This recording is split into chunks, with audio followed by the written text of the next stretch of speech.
UP में जो प्राकृतिक स्थिति है, जो ऐतिहासिक है या धार्मिक जो पहलू है, तमाम दर्शनीय जो स्थल हैं, तो लोग जो है मान लीजिए घूमने फिरने के लिए स्वाभाविक सी बात है कि ऐसे स्थानों पर ही जाते हैं।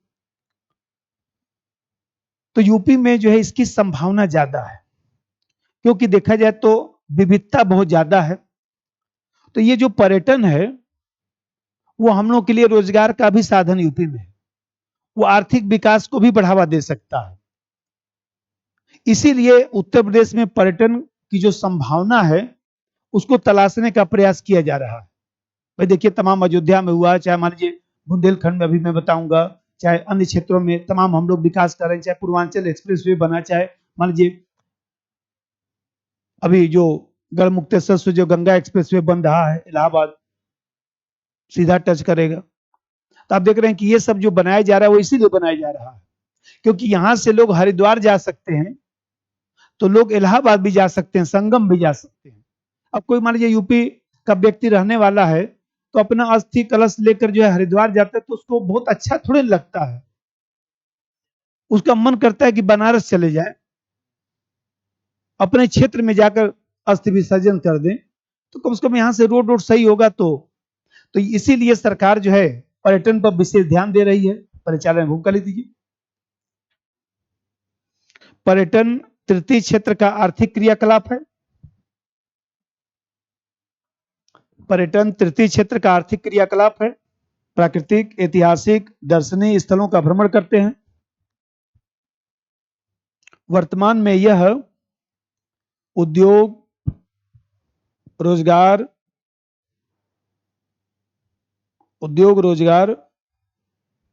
रोजगार का सृजन, उद्योग रोजगार का सृजन के साथ आर्थिक विकास को भी बढ़ावा देने में सहायक है। इसी कारण यूपी सरकार आर्थिक विकास को बढ़ावा देने में सहायक है। इसी कारण यूपी सरकार इस क्षेत्र में संभावनाओं को खोज रही है।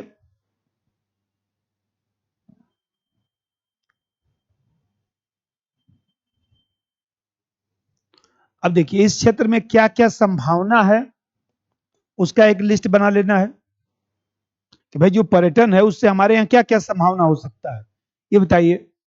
लोग जो है मंदिर दर्शन करने आते हैं। अभी महाकुंभ मेले में, महाकुंभ लग रहा है ना इस बार, अफ्रीका से कहां से लोग सब हेलीकॉप्टर से आते हैं। ऐसा नहीं है कि जो है आ रहे हैं, और क्या, आए हेलीकॉप्टर से, इलाहाबाद में स्नान किए, उसी हेलीकॉप्टर से चले गए। तो आप देखते हैं कि हम कहते हैं लोग आए, कम से कम मान लीजिए हम कहते हैं आए, वहां होटल में रुके, ये सब, तो यही 2-3 महीने की जो अर्थव्यवस्था है वो 2-3 साल के लिए काफी हो जाती है इलाहाबाद में। तो आप देख रहे हैं भाई आएंगे तो विदेशी मुद्रा भी तो अर्जन होगा। तो ऐसे पॉइंट भी लिखवा देता हूं। नंबर 1, विदेशी मुद्रा अर्जन। विदेशी मुद्रा अर्जन, हमें कहते हैं अब नहीं सरकारी नौकरी मिल रहा है तो कम से कम यही लोग आएंगे तो इन्हीं को घुमा टाला के हम लोग कुछ कर लेंगे। रोजगार सृजन, रोजगार को बढ़ावा, रोजगार को बढ़ावा। भाई हम कहते 10-15 हजार की नौकरी दिल्ली में करने से अच्छा है कि वहीं पर नहीं टाला लेंगे उन लोगों को। भाई सीधी सी बात है। जैसे उत्तराखंड, उत्तराखंड को जो है पहले जो है वह मनी ऑर्डर व्यवस्था कहा जाता था। अब आप लोग नहीं पढ़े होंगे लगता है। तो मनी ऑर्डर व्यवस्था कहा जाता था, हम लोग अपने जमाने में पढ़ते थे, क्योंकि वहां से लोग दिल्ली आते थे, दिल्ली कमा कर मनी ऑर्डर करते थे। अब तो मनी ऑर्डर जाता नहीं है, हम लोग जमाने में मनी ऑर्डर आता था, तो मनी ऑर्डर करते थे, तो मनी ऑर्डर उसको कहा जाता था। अभी बताइए हरिद्वार का अच्छा से विकास हो गया, अच्छा से हरिद्वार को बना दिया गया, क्योंकि सबको पता है कि दिल्ली के लोग मरेंगे एक बार हरिद्वार जरूर आएंगे, जीते जी आए चाहे मत आए। तो हमें कहते हैं उसको ठीक ठाक कर दिए तो आएंगे ना, कम से कम एक बार तो आएंगे ही। इतनी जनसंख्या है, 1.5 करोड़ लोग दिल्ली में रहते हैं, तो 1.5 करोड़ हैं, तो महीने में यदि मान लीजिए 10-15 हजार भी बढ़े, 20 हजार, तब भी अर्थव्यवस्था हरिद्वार की चलती रहेगी। तो यहाँ पर लोगों को रोजगार मिलेगा। और अभी मैं बताया कि जब ये लोग आते हैं तो आर्थिक विकास के नए क्षेत्र भी होते हैं, तब हम लोग को समझ में आता है। बताइए कितने लोग होते हैं उनको पैसे का टेंशन नहीं है, उनको सुविधा चाहिए। तो सुविधा चाहिए तो हम लोग जो है उस पर भी काम करते हैं कि भाई नया नया चीज कैसे होगा। आर्थिक विकास के नए क्षेत्र, आर्थिक विकास के नए क्षेत्र का सृजन।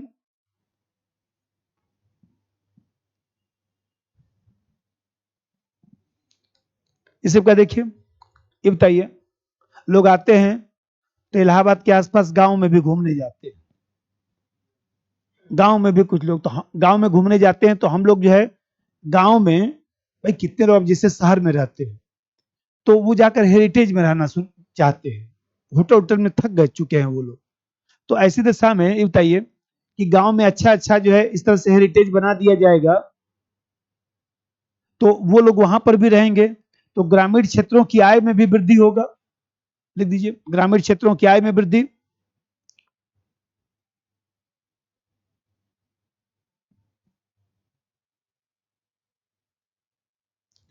इसी को देखिए भाई ये लोग आएंगे घूमेंगे टहलेंगे विदेशों में जाएंगे तो कहीं ना कहीं जो है देश की छवि निर्माण में भी तो मदद मिलेगा, देश की छवि निर्माण में मदद।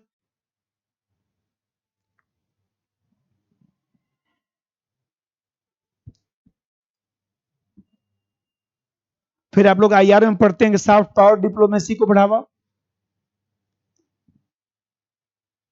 सॉफ्ट पावर डिप्लोमेसी को बढ़ावा।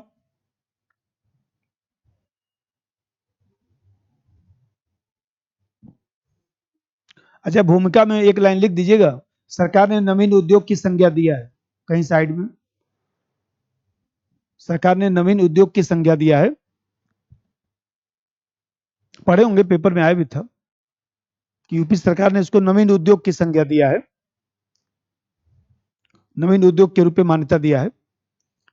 इसी प्रकार देखिए ये बताइए उत्तर प्रदेश सरकार राज्य की जो जीडीपी है उसको $1 ट्रिलियन करना चाहती है, तो $1 ट्रिलियन करने में भी तो सहायक होगा। सिर्फ सिर्फ जो है चावल और जो है और देखा जाए तो गेहूं उत्पादन से थोड़ी ना अर्थव्यवस्था बनेगा, कितना बेचेंगे, बेच बेच के थक जाएंगे तब भी कुछ होना नहीं है। लिख दीजिए कि राज्य की जीडीपी, राज्य की जीडीपी को $1 ट्रिलियन करने में भी सहायक।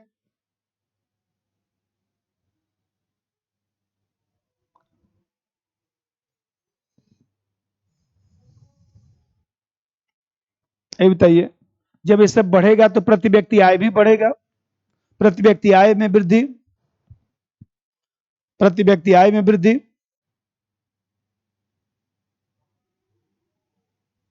प्रति व्यक्ति आय में वृद्धि।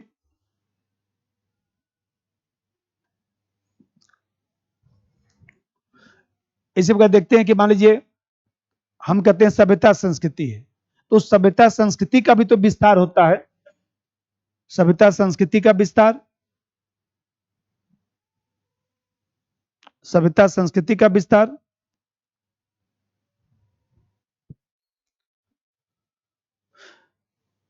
ये बताइए फॉरेनर आते हैं नहाते धोते हैं पूजा पाठ करते हैं तो निवेश करने के बारे में भी तो सोचते हैं, निवेश की संभावना।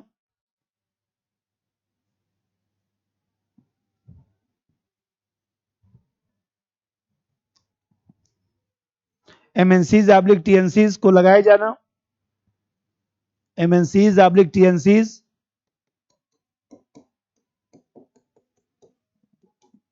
को लगाए जाना। 8-10 हो गया, बस करिए। ऐसे लिख दिया जाता है क्या संभावना है किस किस क्षेत्र में, कला के क्षेत्र में, भाई वो भी चीज है। हम कहते जो खाद्यान्न है तो खाद्यान्नों का निर्यात करने में भी, क्योंकि मान लीजिए हम कहते हैं यूपी में मोटे अनाज भी पैदा होते हैं तो लोग आएंगे जौ बाजरा सब हम लोग खिलाए उलाएंगे इधर उधर, सब खिचड़ी उचड़ी बना उना के इधर उधर सेट करेंगे तो देखा जाए तो उन लोगों के लिए नया एक होता है कि भाई हम लोग को भी, जैसे मान लीजिए लखनऊ में जो है अलीगंज है ना बाटी चोखा वाला, एक अलीगंज में है और एक जो है गोमती नगर में है, तो मान लीजिए अब हम भी लोग जब जाते हैं तो स्वाभाविक सी बात है गाड़ी उधर घुमाना पड़ता है, चलो आओ सब लोगों को बाटी चोखा खिला दूं। तो मान लीजिए हम कहते हैं कि वो बाटी चोखा जो है वो जो लोग लखनऊ में है उन्हीं से थोड़ी चल रहा है, जो लोग बाहर से निकलते हैं लखनऊ तो उधर जाते ही है।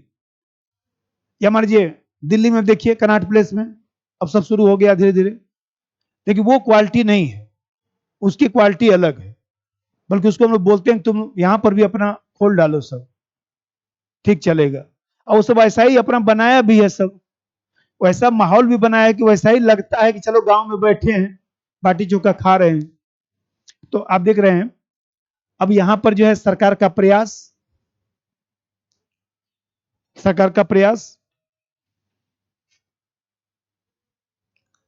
अभी पढ़ा दूंगा, एक अलग से पढ़ा दूंगा नई पर्यटन नीति, लेकिन पहले पॉइंट लिखवा दूं।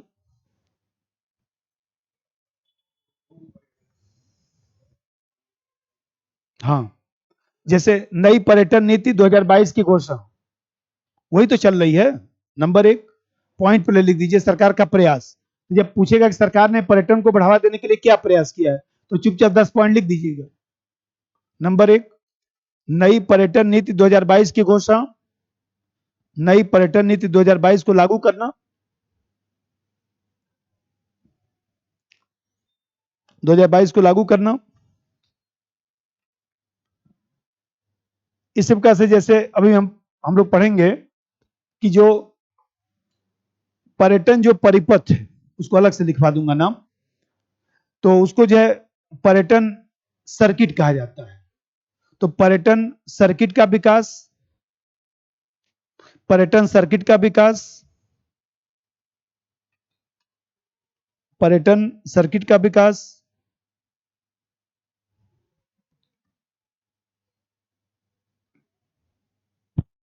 इसी प्रकार देखिए आप देखे होंगे कि सौंदर्यीकरण जो हम लोग कर रहे हैं कि जैसे बनारस चले जाइए या लखनऊ जाइए चाहे आगरा चले जाइए तो कहीं ना कहीं पर्यटन स्थल का सौंदर्यीकरण, अगला पॉइंट, पर्यटन स्थल का सौंदर्यीकरण,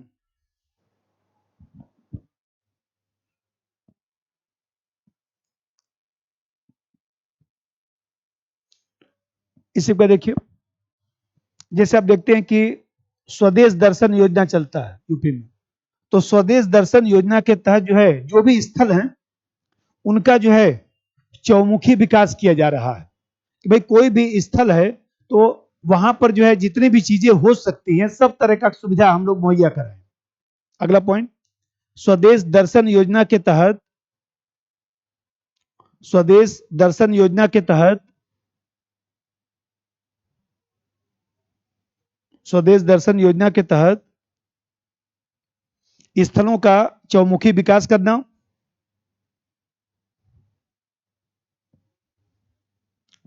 फिर प्रसाद योजना, प्रसाद योजना,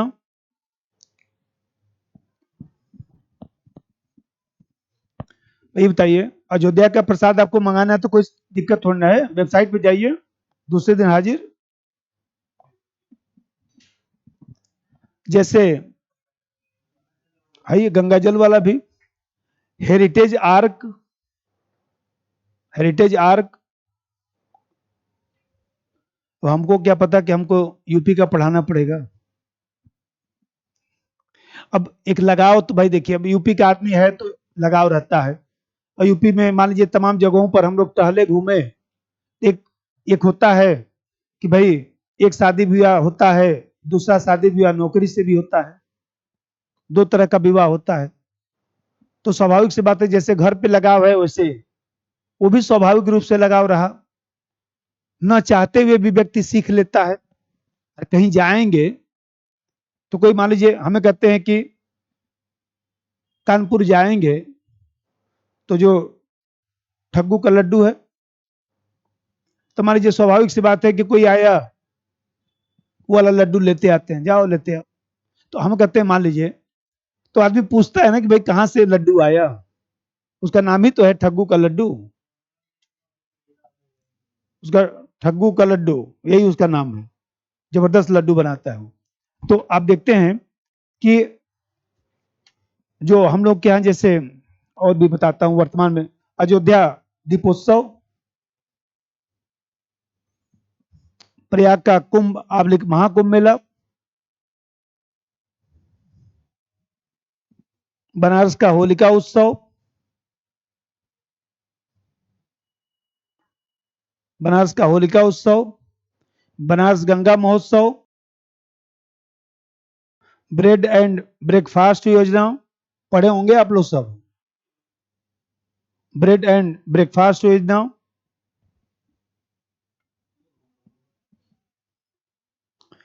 ब्रेड एंड ब्रेकफास्ट योजना का मतलब यह है कि आप कहीं ठहरेंगे तो सुबह का जो नाश्ता वो कराएगा, वो कहीं ना कहीं उत्तर प्रदेश की सब व्यवस्था से कराएगा।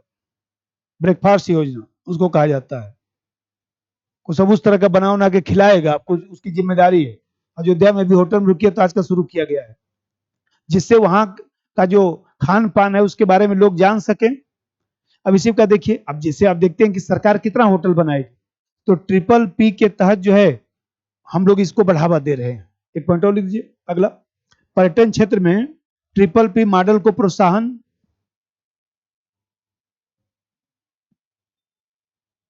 पर्यटन क्षेत्र में ट्रिपल पी मॉडल को प्रोत्साहन।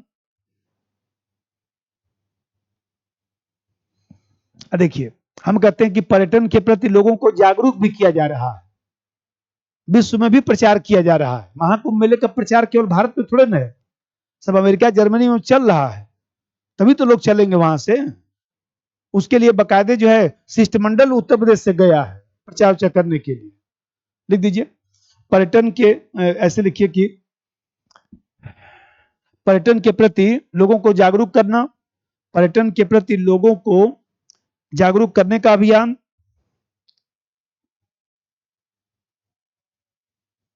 अब इसे का देखिए, आजकल देखेंगे कि किसी होटल में जाएंगे यूपी में तो आपको एक किताब देगा, उसको फ्री में सरकार दे रही है। तो कर क्या रहा है कि जो भी 3 स्टार होटल है, चाहे ठीक ठाक है सब होटलों में, तो वो जो है क्या करता है, एक फाइल बनाकर आपको देगा जिसमें जो है जितने भी उत्तर प्रदेश के जितने भी पर्यटन स्थल हैं उसका फोटो वोटो बना रहेगा, उसके बारे में लिखा रहेगा। तो ये जो है अब इसको अनिवार्य कर दिया गया कि कोई भी पर्यटक आए तो यह किताब आप उसको उपलब्ध कराइए। तो उसको कहा जाता है कि पर्यटन जो साहित्य है, पर्यटन जो पुस्तिका है, उपलब्ध कराना सबको सरकार द्वारा उपलब्ध कराया जा रहा है। लिख दीजिए पर्यटन, पर्यटन पुस्तिका उपलब्ध कराना।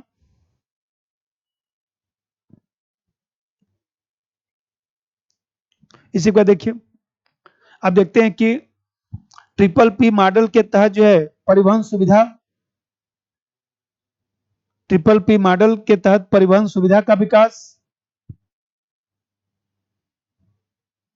और रोज पेपर में पढ़ते होंगे, यूपी नहीं देखा तो कुछ नहीं देखा, यही तो टैगलाइन है कि यूपी नहीं देखा तो कुछ नहीं देखा। हाँ, तो ये प्रचार प्रसार चल रहा है। एक लाइन लिख दीजिएगा, टैगलाइन कहीं पर यूज कर लीजिएगा, यूपी नहीं देखा तो कुछ नहीं देखा। एकदम एकदम लिख सकते हैं कि रेल मंत्रालय द्वारा पर्यटन ट्रेनों का संचालन, वो तो 10-12 हो गया इसलिए मैं रोक दिया कि चलिए, अरे ठीक है बस करिए हो गया, आएगा छोड़ के तो नहीं आएंगे। सरकार ने क्या प्रयास किया, देखिए जो नई जो पर्यटन नीति 2022 की है उसके तहत जो है राज्य में पर्यटन उद्योग को बढ़ावा देने के लिए 12 प्रमुख जो है पर्यटन सर्किट बनाया गया है। तो 12 पर्यटन जो परिपथ जो बनाने का जो चल रहा है, अभी तो प्रयास चल रहा है, तो उस प्रयास में हम लोग जो है 7-8 चीजों को हम लोग शामिल कर रहे हैं। पहला चीज तो ये उसमें कहा गया है कि भाई परिवहन का साधन अच्छा होना चाहिए, कि कोई व्यक्ति जैसे स्टेशन से उतरे तो वहां पर आसानी से जा सके, पर्यटन जो है सुगम बन सके, ये नहीं कि कष्टकारी हो गया। जैसे हम लोग मान लीजिए राम मंदिर बनने से पहले गए थे दर्शन करने के लिए, जब देखा जाए तो जो है कोने में रामचंद्र भगवान जी रखे गए थे, पैदल स्टेशन से, सोच लीजिए कोई साधन उधन थोड़ा होता था, वही रिक्शा होता था, और रास्ता इतना खराब था कि उससे बढ़िया पैदल ही व्यक्ति चला जाए। तो आप देखते हैं कि बेहतर सड़क बनाना, एक तरह से इको पर्यटन को बढ़ावा देना, कि पर्यटन जो है वो देखा जाए तो एक हम लोग के मनोरंजन का भी साधन बने, दर्शन करना एक मनोरंजन का साधन बने, और विरासत का संरक्षण हो सके। जैसे मान लीजिए आवास है, होटल सुविधा है, तो आजकल क्या कर रहे हैं लोग, अयोध्या में ही देखिए, जिसका मान लीजिए 3 मंजिला मकान है वो नीचे रहता है और ऊपर जो है वो देखा जाए तो गेस्ट हाउस खोल दिया है, गेस्ट हाउस खोल दिया है। और उससे फायदा क्या है कि वो सस्ते में लोगों को मिल जाता है, और वो लोग क्या किए कि अपना 3-4 2 लोगों को रख दिए, एक अपना खाना वाना बनाने के लिए रख दिए, कोई व्यक्ति आता है अपने अपने हिसाब से खाना बनवाइए, खाइए, अपने हिसाब से रहिए जाइए, कोई दिक्कत नहीं। और फिर सबसे बड़ी बात है कि अब देखिए बनारस में भी लाइट बहुत कम जाती है, आगरा को देखिए तो जो बिजली है, पानी है, भोजन है, ये सब जो सुविधा है, हम लोग इस जो है जितने भी 12 परिपथ जो बन रहे हैं, जो पर्यटन परिपथ है, तो पर्यटन परिपथ जो है 12 है, 6+6, ये आपको याद होना चाहिए, लिख दीजिए, बल्कि ऐसे बना लीजिए, मैं लिखवा ही देता हूं। रामायण पर परिपथ, रामायण परिपथ। नंबर 2 बौद्ध परिपथ,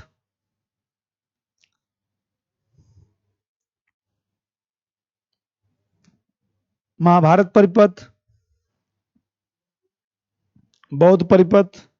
थोड़ा तेजी से लिखना पड़ेगा क्योंकि बहुत सिलेबस है, वो देखने के लिए है, वो यूपी स्पेशल, वो किसी जीएस सेकंड से कम थोड़े ना है, पूरा पढ़ाने लगे बहुत टाइम लगता है, इसलिए बोला हूं कि तेजी से चलेगा, थोड़ा सा आप लोग भी सहयोग करेंगे।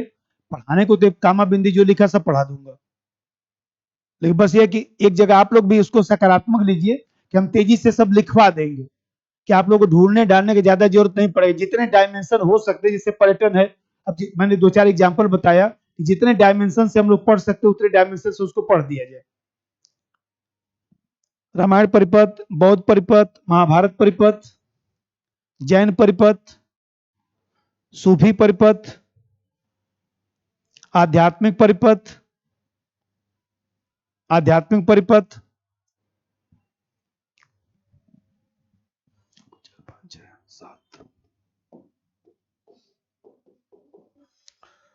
फिर इसके बाद जो है शक्तिपीठ परिपथ, शक्तिपीठ परिपथ, फिर कृष्ण भगवान वाला उसको क्या बोलते हैं, ब्रज, ब्रज परिपथ, ब्रज परिपथ,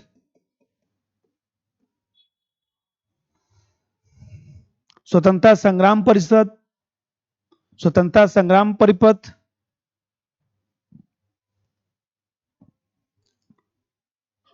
हस्तशिल्प परिपथ, फिर बुंदेलखंड वाला बुंदेलखंड परिपथ,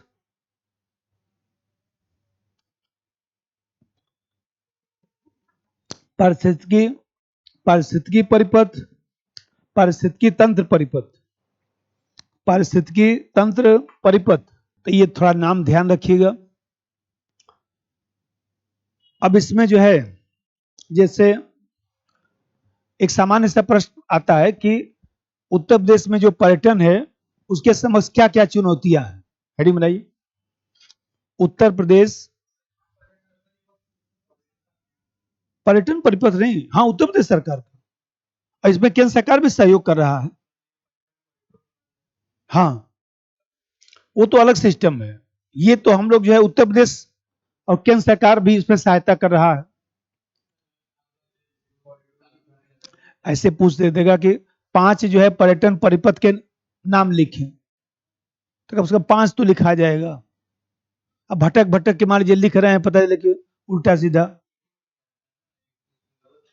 हाँ तो मतलब वो तो खैर याद होना चाहिए। अब पर्यटन की चुनौतियां, पर्यटन की चुनौतियां,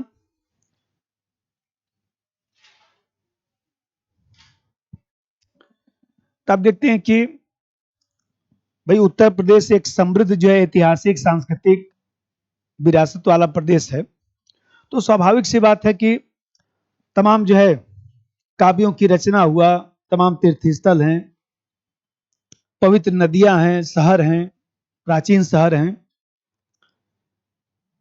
इसीलिए सरकार जो है पर्यटन को बढ़ावा दे रही है कि वहां पर इसकी संभावना है और लाखों पर्यटक जो है आ भी रहे हैं। लेकिन अब समस्या ये है कि ये जो चुनौतियां हैं, पॉइंट में लिखवा दूंगा। लेकिन पहला चीज तो यह है कि वित्तीय संसाधनों का अभाव है। उतना ज्यादा तो पैसा उत्तर प्रदेश सरकार के पास है नहीं कि मान लीजिए हम कहते हैं कि जैसे बनारस में वो बन रहा है, जैसे बनारस में स्टेशन से सीधे जो है रोपवे बन रहा है। हाँ, तो रोपवे बन रहा है कि बनारस स्टेशन पर उतरेंगे और रोपवे पर बैठे सीधे गोदौलिया चौराहा, सीधे आप गंगा जी के पास पहुंच गए। अभी मैं देख के आया, मैं जब बनारस जाता हूं तो काशी विश्वनाथ मंदिर जरूर जाता हूं, पढ़ते समय भी हनुमान मंदिर और काशी विश्वनाथ मंदिर। बल्कि मुझको जो है 12 बज गया कि हम बोले कि नहीं, जाऊंगा तो जरूर।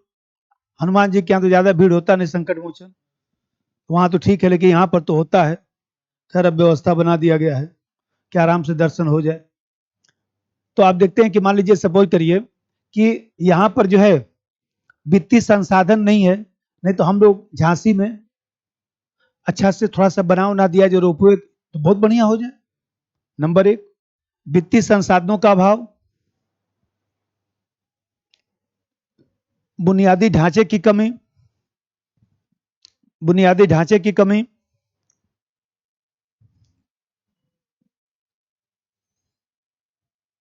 पर्यटन स्थलों पर स्वच्छता की समस्या, पर्यटन स्थलों पर स्वच्छता की समस्या,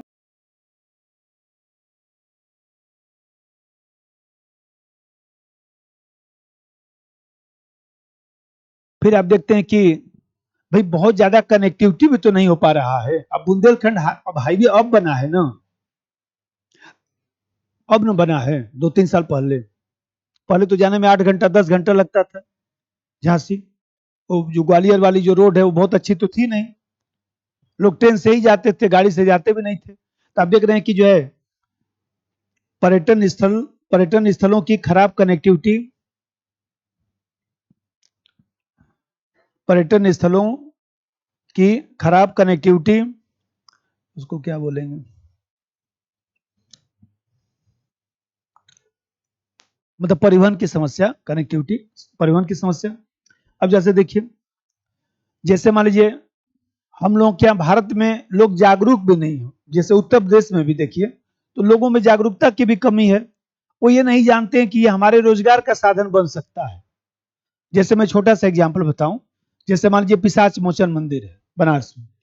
तो पिशाच मोचन मंदिर की मान्यता यह है कि यूपी में चाहे बिहार में चाहे जहां भी लोग हैं पिंडदान कराने जाएंगे तो एक बार वहां जरूर आएंगे।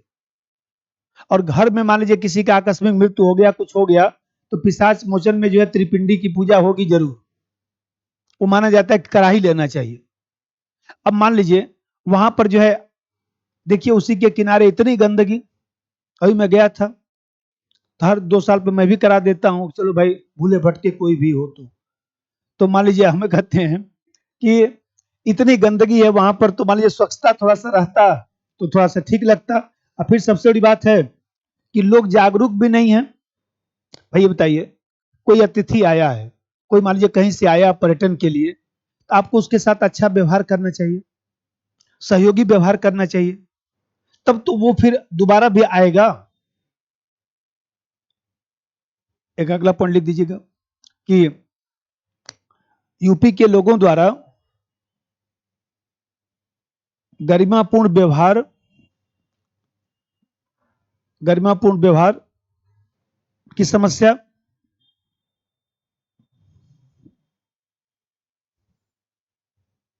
भाई उससे अच्छा से बातचीत करिए। अब उल्टा सीधा उसके साथ हरकत कर देते हैं, बताइए क्या सोचता है कि बताइए इतनी प्राचीन नगरी बनारस में आया, यहाँ के लोगों का ये हाल है। और फिर स्थानीय लोगों का सहयोग न मिलना, यह भी एक समस्या है। कि जैसे मान लीजिए कुंभ मेला है, एक एग्जाम्पल बताता हूँ। तो कुंभ मेला के समय मान लीजिए हम लोग हॉस्टल में रहते थे, तो हम लोग को याद है कि लाखों की भीड़ आती है। वो मालूम है, साउथ इंडियन लोग रहते हैं, ऐसे मतलब सोचिए कि लाखों की भीड़ ऐसे चल रही है। अब हॉस्टल हॉस्टल में भी लोग घुस गए, सुबह सुबह 2-3 बजे भोर में हॉस्टल में घुस गए। लेकिन ये था कि कम से कम उनके लिए रास्ता था।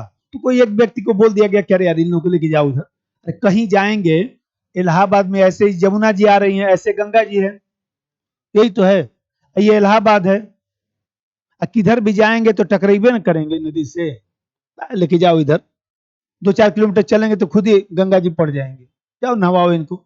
मान लीजिए जो दूर का व्यक्ति आया हुआ उसको क्या पता है, वो तो हम लोग को पता है कि किधर भी जाएंगे तो कोई ना कोई नदी मिल ही जाएगा। अब 5-7 किलोमीटर लेके जाओगे तो कुछ ना कुछ पड़ ही जाएगा, वही नहलवा देना इनको, बोल देना यही संगम है। तो हम कहते हैं मान लीजिए संगम में कहा महाकुंभ मेले में पहुंच पाएंगे, इतना भीड़ होता है। वो तो जो सामान्य रहता है तब आदमी चला जाता है, और भी नाव पर ही उतर के वहीं पर स्नान किया जाता है। तो यहाँ पे देख रहे हैं कि स्थानीय लोगों का सहयोग न मिलना, लिख दिया। इसी प्रकार देखिए जो बता रहा था कि पर्यटन को हम लोग जो है उद्योग के रूप में स्वीकार नहीं करते, एक प्रोफेशन के रूप में स्वीकार नहीं करते। यूपी में पर्यटन को उद्योग के रूप में स्वीकार न करना, उद्योग के रूप में स्वीकार न करना, शिथिल प्रशासनिक व्यवस्था, शिथिल प्रशासनिक व्यवस्था,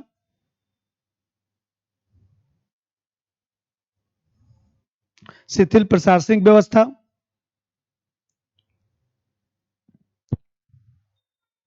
शिथिल प्रशासनिक व्यवस्था। कितना हो गया, 5-7 हो गया, एक दो और लिखवा देता हूं। जैसे मान लीजिए वो तो मान लीजिए शिथिल प्रशासनिक व्यवस्था हो गया। एक सबसे बड़ी बात यह है कि जैसे अभी बता रहा था कि बुनियादी ढांचे कमी लिखवाया था ना, स्वच्छता, सुरक्षा, या मान लीजिए कोविड-19 के बाद की परिस्थिति देखिए। तो कोविड-19 महामारी के बाद जो है जो जो लोग हैं वो कहीं ना कहीं जो है लालच की प्रवृत्ति ज्यादा आ गई।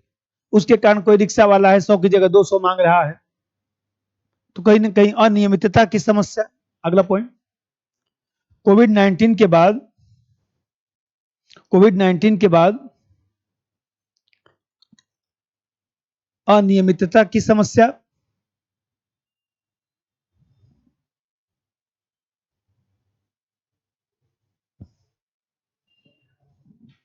और एक जैसे बताया था जागरूकता की कमी,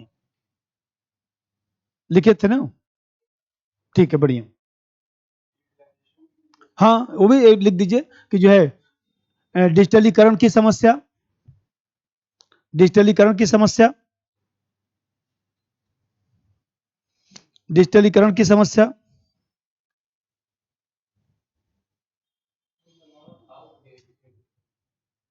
वहां पर सिस्टम अच्छा है, साउथ में रामेश्वरम चले जाइए, मदुरई चले जाइए, मैं गया, हमको बहुत अच्छा लगा। हम पिताजी का इलाज कराने के लिए गए थे, लेकिन मैं वहां 3-4 दिन 5 दिन रुका, मदुरई, इतना हमको अच्छा लगा। और सब लोग एकदम सिस्टम से, कोई चीटिंग फ्रॉड नहीं चलता है। जैसे मान लीजिए आप रिक्शे बैठ गए यूपी में, 50 रुपये लगता है, 200 रुपये ले लेगा वो। तो मान लीजिए हम कहते हैं, अब वहां का जो लोकल व्यक्ति है तो मान लीजिए बोलेगा तो समझ जाएगा तो उतना ही मांगेगा 50। कोई बाहर का व्यक्ति जाएगा तो मान लीजिए 50 रुपये की जगह 200 रुपया ले लेगा। खैर उसके लिए अब सबसे चीज है कि भाई अपना ऐप उबेर उबेर से बुक करिए, अपना जाइए। अब कोई मान लीजिए दोस्त मित्र हम लोग का जाता है, हम लोग तुम रिक्शे उक्से चक्कर न पड़ना, उबेर वाले को बुक करना, आएगा 5-10 मिनट में आ ही जाएगा, घूमते टहलते वहीं खड़े रहते हैं सब, चुपचाप जाना, वहां तुम्हारा ठीक रहेगा। यहीं से होटल बुक कर लो, या 2-4-5 होटल वाले जो पर्चे हैं नंबर दे दिया है, वहीं पे जाके रहना, वो सेट रेट है। हमें कहते हैं मान लीजिए, लेकिन जो दूर से लोग आते हैं उनके लिए तो समस्या है ना। अब इसमें चलिए, अब ये तो सामान्य मैं बताया कि एक तो आपको सब सामान्य चीज ये सब समझना है, कहीं चुनौतियां पूछे, कभी ये पूछे, ये सब। अब इसके बाद जैसे मान लीजिए बुंदेलखंड में पर्यटन, हेडिंग बनाइए, बुंदेलखंड में पर्यटन,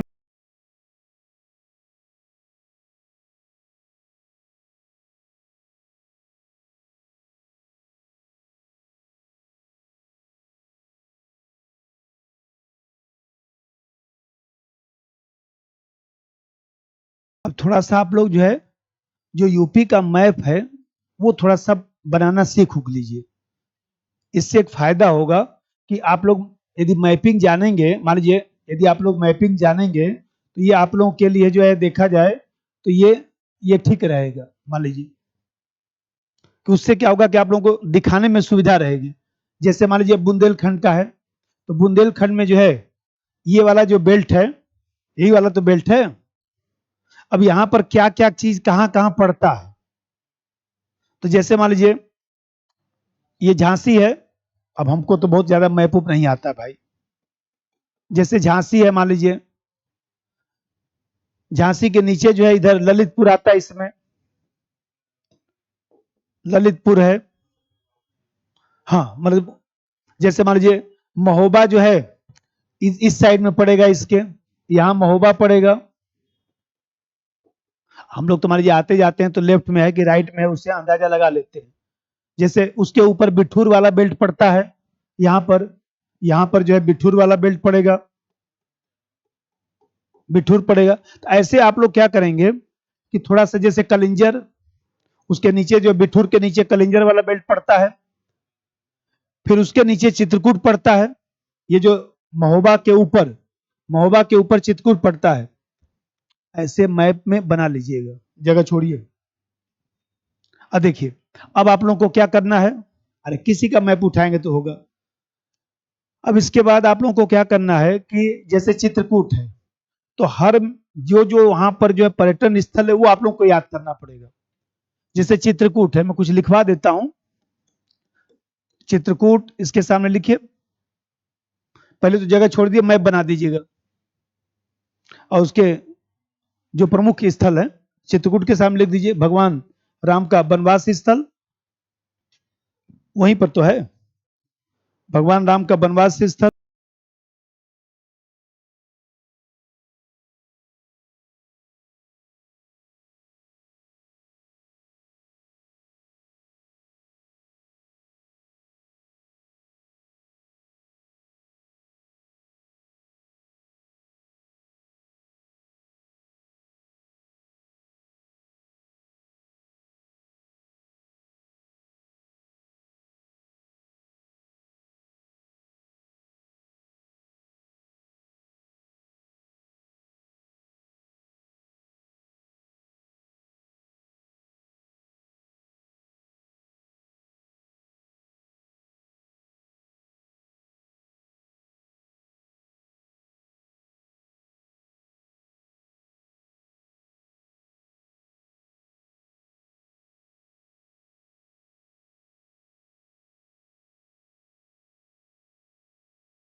दो तीन चीजें वहां फेमस है।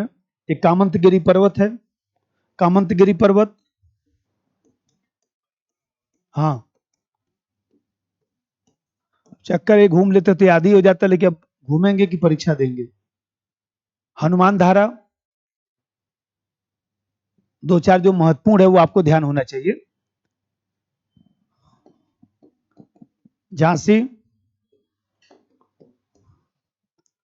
झांसी के सामने जो है, झांसी में दो तीन महत्वपूर्ण है।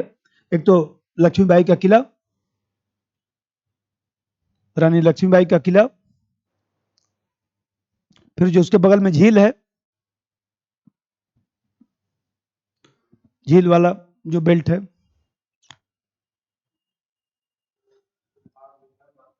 कोई पीटी वाला किताब लेकर नोट कर डालिएगा, 2-4 तो मैं लिखवा ही दूंगा। कलिंजर वाला, कालिंजर, कालिंजर में भी 2-3 चीज फेमस है। एक तो जो वहां पर जो है अभेद दुर्ग, अभेद दुर्ग,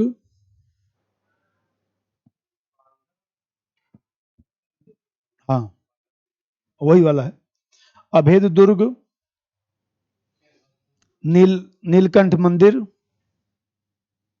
नीलकंठ मंदिर,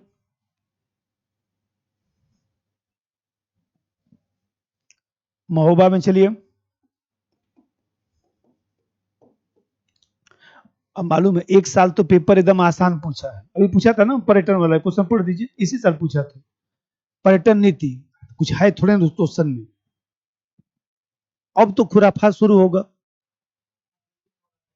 अभी भी थोड़ा कठिन नहीं आएगा, 1-2 साल ठीक आएगा। तो हम लोग यदि थोड़ा सा भी संभाल के पढ़ देंगे ना तो कोई दिक्कत नहीं है, है? क्या मतलब लिखा जाएगा तुरंत, कौन सा दिक्कत। अब वही बात है कि जो थोड़ा समझदार था ना, कायदे से नोट्स बनाओ ना कि लिख उख के काम करके खत्म कर चला गया। और जितना हम लोग बैठ के जितना सोचते हैं ना कि ये करेंगे, मान लीजिए 5 किताब यूपी का खरीद के लाए, रखा होगा रूम पर, मान लीजिए रूम पर रखा होगा, लेकिन वही बात है कि रूम पर रखा तो होगा, लेकिन वही बात है ना कि टॉपिक वाइज कायदे से उसका नोट्स बनाना। अब नोट्स बनाने के लिए समय चाहिए। अभी बताइए हम लोग क्या करते हैं, भाई हम लोग का 20-25 साल का अनुभव है कि कैसे लिखा जाएगा, क्या क्या चीज आ सकता है, अपना लिखवा दिए, इतना ही टीचर का काम है। यहाँ कौन सा लेक्चर देना है, अरे जहां समझाना है वहां समझा दूंगा, जहां लिखवाना है लिखवा दूंगा, खत्म। लिख पढ़ के जाइए, रट रटा के एक कापी बन जाएगा, चुपचाप उसी को पढ़ाएगा, जाके लिखा के चलाएगा। एक पोल्टी वाली कापी, पीटी वाला, वही तो पढ़ते हैं, अभी भी वही चल रहा है कापी है। मेंस वाले भी कापी जीएस सेकंड की, उसके बाहर कहाँ यूपी में क्वेश्चन आता है, कुछ नहीं। हमें कहते हैं कोई किताब खरीदिए चाहे मत खरीदिए, उसी तरह से मैं सोचा हूँ कि 5th पेपर 6th पेपर आप लोग का हो जाए, किताब तब न खरीदना पड़े, काम खत्म है। इसका नोट्स, अभी नोट्स मैं बनवा रहा हूं, लेकिन मैं लिखवा दूंगा अभी, हाँ लिखवा दूंगा सब, 2-4-10 दिन ज्यादा लगेगा, लग जाएगा, अब टाइप तो हो ही जाएगा। अब महोबा में चलिए, अल्लाह रुदल, अल्लाह रुदल, अल्लाह रुदल वाला वहां पर है ना अल्लाह रुदल का स्थान, और महोबा में ही तो मगही पान सब मिलता है, पान उत्पादन हेतु विख्यात, वहां लोग जाते हैं तो पान जरूर खाते हैं। और बगल में सूर्य मंदिर भी है।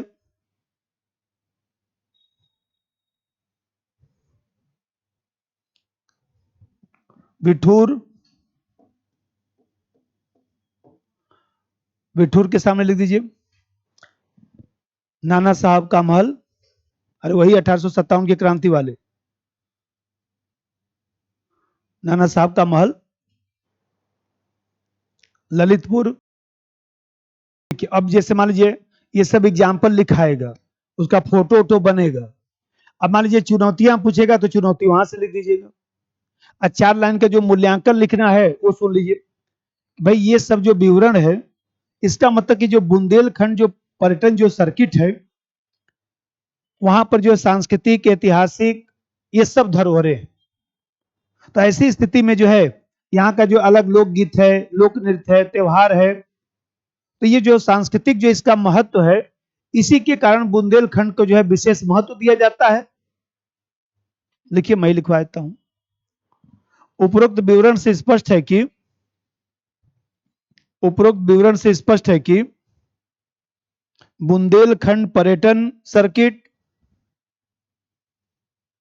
बुंदेलखंड पर्यटन सर्किट विभिन्न सांस्कृतिक एवं ऐतिहासिक धरोहरों से संपन्न है। विभिन्न सांस्कृतिक एवं ऐतिहासिक धरोहरों से संपन्न है। विभिन्न सांस्कृतिक एवं ऐतिहासिक धरोहरों से संपन्न है। यहाँ के लोकगीत, लोक नृत्य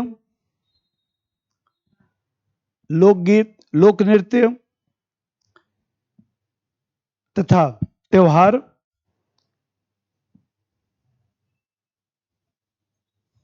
उत्तर प्रदेश के सांस्कृतिक महत्व को रेखांकित करते हैं।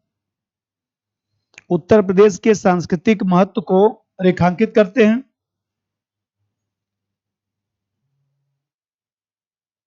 उत्तर प्रदेश के सांस्कृतिक महत्व को रेखांकित करते हैं।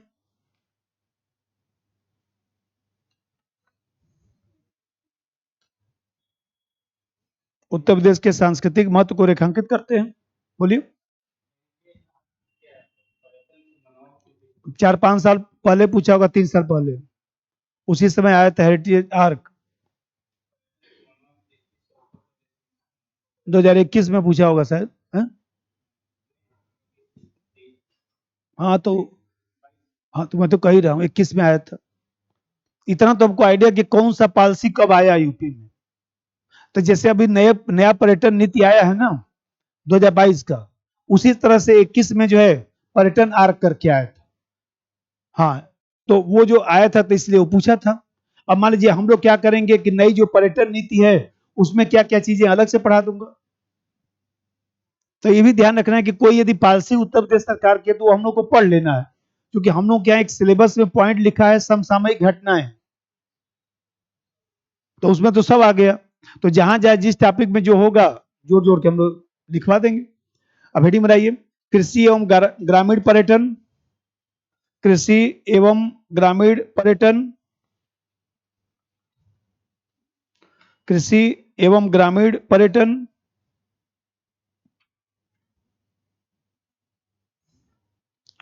अब देखिए, अब कृषि और ग्रामीण पर्यटन में समझिए।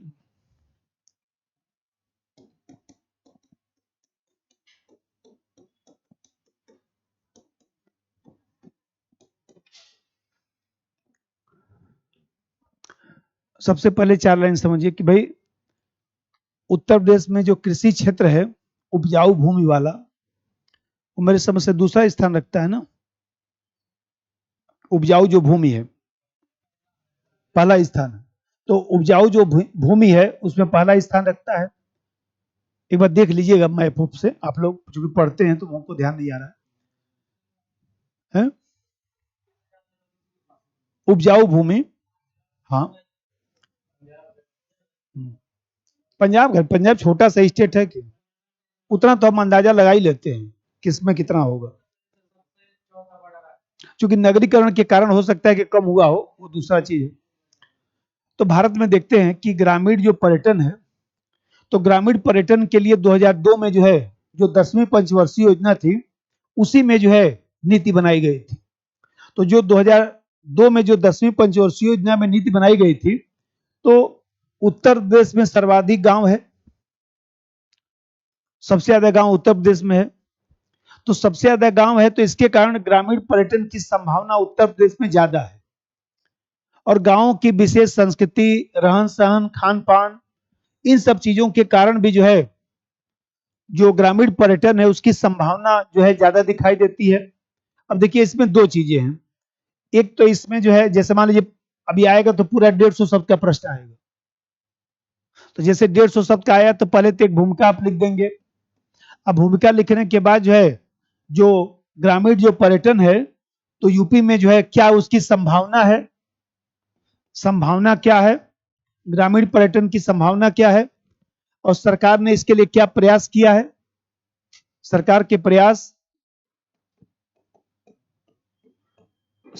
प्रयास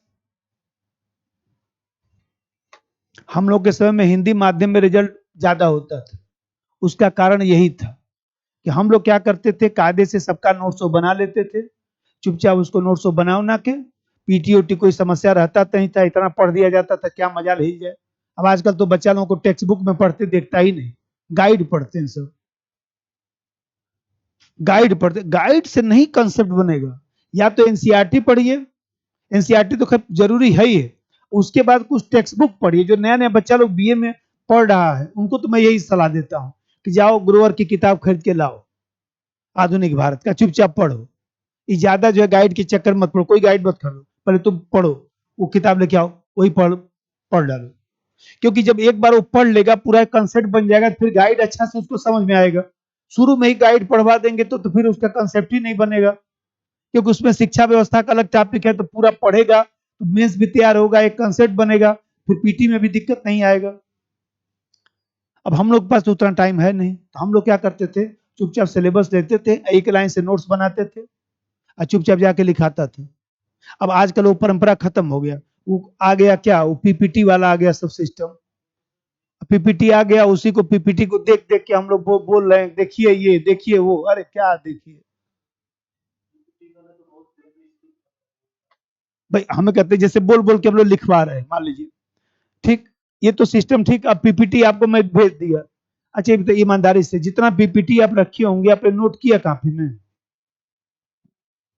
कहाँ नोट उठ हो पाता है? रोज मान लीजिए 50 पेज पीपीटी जा रहा है, कोई फायदा है? नहीं हो पाता है, हो नहीं पाता है, बात समझिए। जैसे नहीं वो पेपर का कटिंग काट के रखती है ना, जैसे, ईमानदारी से बताइएगा, पेपर का कटिंग जो काट के रखती हैं वो कितना आप पढ़ी होंगी, और पेपर वाला भी ढंग से नहीं खरीदेगा, बोला फटा उटा नहीं लूंगा, पूरा साबुत पेपर लाइए। अभी बताइए पेपर वाला भी नहीं लिया, आप तो नहीं पढ़े, अब पेपर वाला भी नहीं लिया, क्या फायदा हुआ उस अच्छा तो बेची डाले होते कम से कम साबुत, 20 रुपया 25 रुपया किलो दे दिया होता, कोई फायदा है? सबसे बढ़िया तरीका है, ऐसे जैसे नोट्स बना रहा हूं ना, ऐसे हर सब्जेक्ट का बनाइए, और चुपचाप बनाओ ना कर, करंट पढ़िए, संडे को 2 घंटा रखिए, चुपचाप पेपर सब निकालिए 6 दिन का, ऐसे पेपर पलटिए, जैसे हम नोट करते हैं वैसे आप भी, हाँ ठीक, ये यहाँ पर, ये यहाँ पर, ये यहाँ पर, हो गया, पेपर ऊपर फेंकिए, खत्म, अब खाइए पीजिए सोइए, हो गया। ये चीज होना चाहिए। जबरदस्ती का टेंस, सोए भी हैं तब भी याद आ रहा है कि उसमें ये संपादकीय लेख लिखा था, कहाँ सेट करूं, कहाँ रखूं, अरे क्या मतलब है? चुपचाप अपना जो लिखना हो नोट्स में लिखिए और खत्म करिए, क्योंकि एक सब्जेक्ट नहीं ना है पढ़ने के लिए, बहुत सारा है, कितना उलझेंगे उसमें। अब देखिए इसका भूमिका लिखिए। भारत में ग्रामीण पर्यटन की शुरुआत 2002 में, भारत में ग्रामीण पर्यटन की शुरुआत 2002 में, 2002 में 10वीं पंचवर्षीय योजना द्वारा की गई, 10वीं पंचवर्षीय योजना द्वारा की गई। उत्तर प्रदेश में सर्वाधिक गांव होने के कारण, उत्तर प्रदेश में सर्वाधिक गांव होने के कारण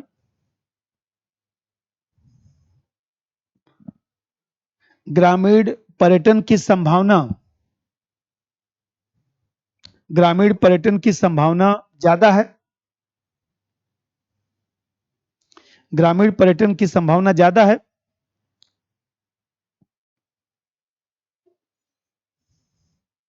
गांव की विशेष संस्कृति, रहन सहन, गांव की विशेष संस्कृति, रहन सहन तथा खान पान के प्रति, तथा खान पान के प्रति लोग आकर्षित भी होते हैं।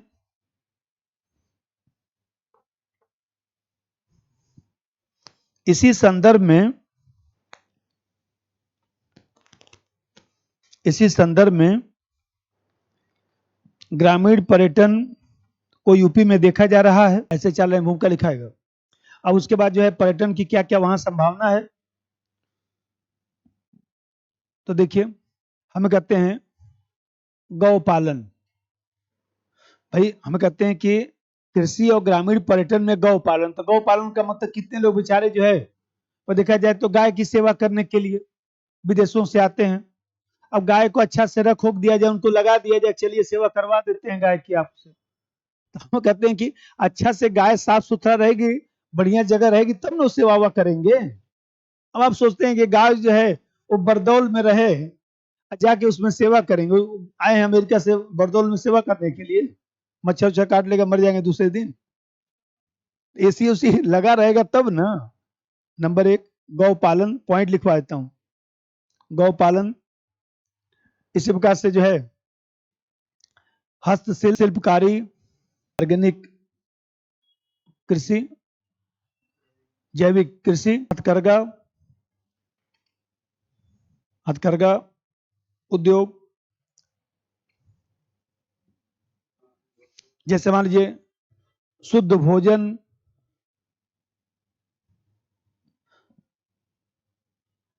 उसका भी प्रचार किया जाना चाहिए कि शुद्ध भोजन आपको मिलेगा, विशिष्ट शुद्ध भोजन हम कराएंगे। भाई देखिए अब वही बात है ना कि नहीं हम लोग के पास उतना, न तो 8-10 गाय रख कर, मान लीजिए पर्यटक आए, उन्हीं पर्यटक के सामने जो है गाय का दूध दुहा जा रहा है एकदम सामने, कि भाई देखिए बाल्टी में पानी नहीं है, देखिए अब आपके सामने दूध दू के ला रहा हूं, यहीं आगे जो है वो देखा जाए तो कंडी गोइठा पर जो है दूध गर्म होगा, इसी से निकाल के आप पियेंगे। अब उसका जो मजा उन लोग को आएगा जाड़े के दिन में, तो वही बात है कि अब यहाँ पढ़ाएं कि चल के जो है उन लोगों को गाय का दूध पिलाएं, तब वही समस्या है। मन में तो आता है कैसे किया जाए, क्योंकि आजकल लोग जो है इन सब चीजों के प्रति आकर्षित हो रहे हैं। जैसे शुद्ध पर्यावरण, शुद्ध पर्यावरण, अब ऐसे मान लीजिए यूपी में जो है त्योहार है, मेला है, ले आके उसी में दिखाया जाए।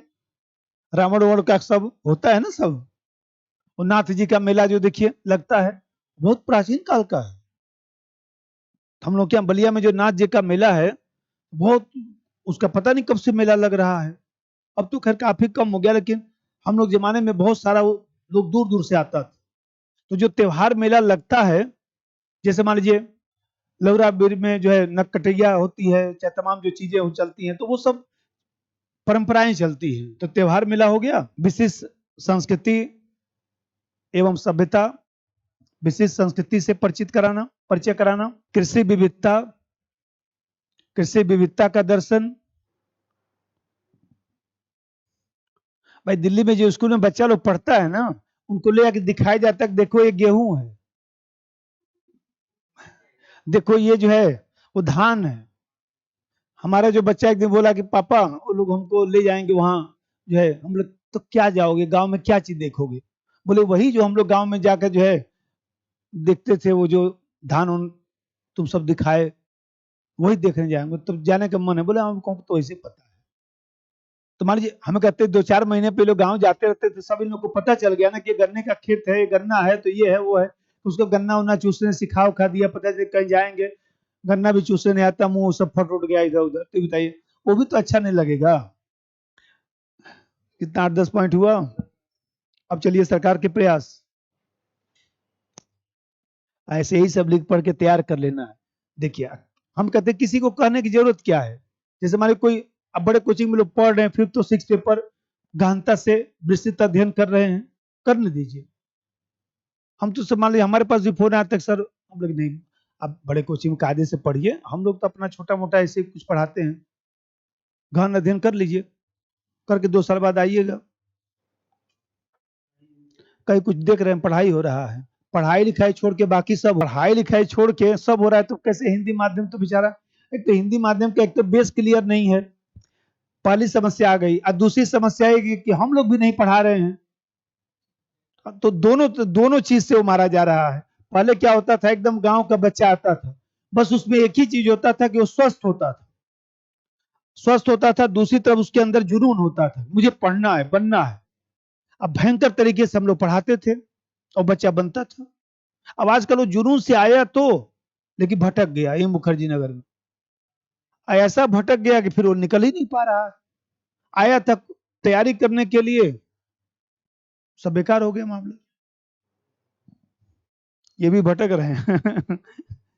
सरकार के प्रयास, अब सरकार के प्रयास में हो, उधर से भी लिख सकते हैं और 2-4 और भी लिखवा देते हैं। होम स्टे योजना, संग्रहालय बनाए जाना, वही बलरामपुर में थारू जनजाति के लिए बना है ना संग्रहालय, संग्रहालय बनाए जाना ब्रैकेट में बलरामपुर, बलरामपुर में थारू जनजाति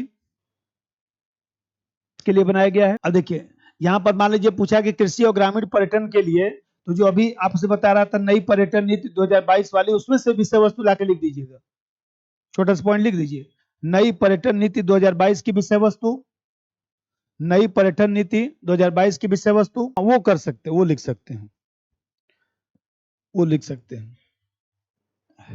देखिए उसमें बताता हूं, आजकल यूपी में जो है वही जो दिल्ली वाला बताया, वही काम यूपी में शुरू किया गया है। नई पीढ़ी को ग्राम संस्कृति से परिचित कराना 18 जिलों में शुरू किया गया है, लिख दीजिए, नई पीढ़ी को ग्राम संस्कृति से परिचित कराना, ग्राम संस्कृति से परिचित कराना, ग्राम संस्कृति से परिचित कराना, यह कार्यक्रम 18 जिलों में शुरू किया गया है, जैसे लखनऊ, सब लखनऊ के जितने जितने भी सिटी मॉन्टेसरी स्कूल है ना, सबके बच्चे अब जाते हैं। अब देखिए उसमें वहां के भी लाकर इसमें लिख सकते हैं, मैं तो बताया कि कैसे वो लिखा जाएगा। तब देखते हैं कि जो पर्यटन उद्योग है, जब देखिए यहाँ पर जब मूल्यांकन इसका लिखा करिएगा, तो मूल्यांकन में जो है कुछ समस्या रख कर इसका मूल्यांकन किया करिएगा। जैसे अभी जो समस्या बताया था उसी में से एक दो समस्या लिख दीजिएगा। अब थोड़ा सा तो जानते ही हैं कि जैसे मान लीजिए कि भाई अनेक चुनौतियों का सामना जो है ग्रामीण पर्यटन कर रहा है, लेकिन कहीं ना कहीं ग्रामीण पर्यटन का जो है जो भविष्य है वो बेहतर है, क्योंकि शहरों में पर्यावरण की समस्या है। अब लोग धीरे धीरे, देखिए मैं देख रहा हूँ कि दिल्ली में भी लोग क्या करते हैं कि आजकल जो है वह देहरादून वाले जो इलाका है ना, वहां पर जाके मकान बनवा रहे हैं, सब लोग एक फ्लैट ले रहे हैं कि वहीं वृद्धावस्था में चलेंगे। हमारे मित्र लोग हैं वहीं पर सब ले रखे हैं, बोले नहीं नहीं तुम्हारा भी वहीं पर रहेगा। हम चलो आ जाऊंगा यार, वहीं रह लूंगा, हमको क्या एक ही कमरे में तो रहना है। तो मान लीजिए अब देख रहा हूँ कि तो वो लोग पहले से ही अपना योजना बना लिए कि नहीं दिल्ली को हम लोग छोड़ देंगे, वहीं पर 70 साल में चले जाएंगे, वहां पर पर्यावरण भी ठीक रहेगा, यहाँ पर कौन खांस खांस के मरेगा। तो मान लीजिए हम कहते हैं कि अभी तो शुरू हो जाएगा, तो आप देख रहे हैं। तो ये जो स्थिति है, और अब मान लीजिए जैसे स्लोगन है, यूपी नहीं देखा तो क्या देखा, कुछ नहीं देखा। अब उसकी जगह पर मान लीजिए कि भाई गांव, जैसे यूपी नहीं देखा तो फिर इंडिया नहीं देखा, तो यूपी नहीं देखा तो इंडिया नहीं देखा। तो ये कहीं ना कहीं जो स्लोगन है वो चरितार्थ तभी हो सकता है जब उत्तर प्रदेश में जो है जो पर्यटन उद्योग है वह देखा जाए, तो वो उसको डायमेंशन दिया जाए। जैसे अभी मैं बताया, जैसे अभी मैं बता रहा था कि जो पर्यटन उद्योग है उसको डायमेंशन देने की जरूरत है, धार्मिक पर्यटन उसको अलग से, इसीलिए अलग अलग पढ़ा रहा हूं, क्योंकि अभी तो नहीं लेकिन 1-2 साल के बाद उसका नंबर इसी पर आने वाला है। यहीं पर जाकर पूछेगा, कुछ उल्टा इधर पूछेगा, पारिस्थितिकी पर्यटन, उत्तर प्रदेश में पारिस्थितिकी पर्यटन पर चर्चा कर, तब ज्यादा इधर उधर लिख भी नहीं पाएंगे। अभी तो 1-2 साल गुंजाइश है, लेकिन हमको लगता है कि वो भी गुंजाइश वो करेगा नहीं। हाँ शुरू तो करेगा ही। मूल्यांकन लिखिए, मैं लिखवाऊं। निश्चित रूप से ग्रामीण पर्यटन कुछ चुनौतियों का सामना कर रहा है। निश्चित रूप से ग्रामीण पर्यटन कुछ चुनौतियों का सामना कर रहा है। क्लास कितने बजे? 6 बजे। अच्छा ठीक। निश्चित रूप से ग्रामीण पर्यटन कुछ चुनौतियों का सामना कर रहा है, लेकिन सरकार निरंतर प्रयास कर रही है, सरकार निरंतर प्रयास कर रही है। इससे भारत के पर्यटन का भविष्य,